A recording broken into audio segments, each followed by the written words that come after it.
Magandang araw po! Ang topic po natin ngayon ay tungkol sa mga tanong na kung bakit daw po ako nagkaroon ng ganitong kapansanan.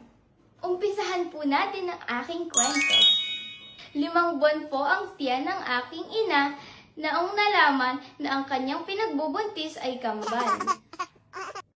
Subalit sa hindi inaasahang pagkakataon na ipanganak po kami ng mga premature babies. 7 buwan lamang po kami sa sinapupunan ng aking ina nang kami ay pinanganak. Dahil sa kahinaan ng aming mga pangangatawan, kinailangan naming ma-incubator sa loob ng 41 days sa Ramos General Hospital, Tarlac.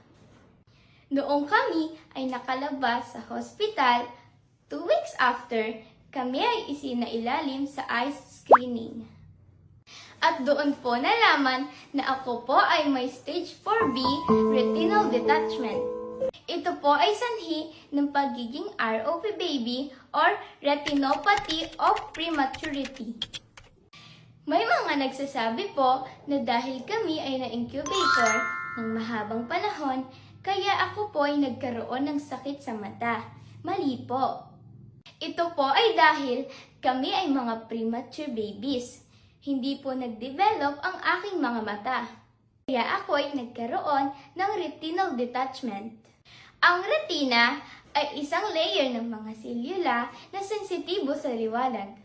Nagpapadala ng mga signal sa utak upang makita natin ang mga bagay-bagay. Kapag nag-detach ang retina, maaaring mawala ng supply ng dugo at nutrisyon ang mga selula nito, na maaaring magdulot ng permanenteng pagkabulag kung hindi agad ito maagapan. Ang retinopathy o prematurity naman ay isang sakit sa mata na nakakaapekto sa mga premature na sanggol. Lalo na sa mga sanggol na ipinanganak bago ang 31 linggo o 31 days ng pagbubuntis o may timbang na mas mababa sa 1.2 kilos. Ang ROP ay sanhi ng abnormal na paglaki ng mga daluyan ng dugo sa retina, na maaaring magdulot ng pagkabulag o pagkawala ng paningin. Sa aking pong mga pinagdaanan ng mga medical na atensyon, ang aking kalagayan po ay nasa 50-50 chance na lamang.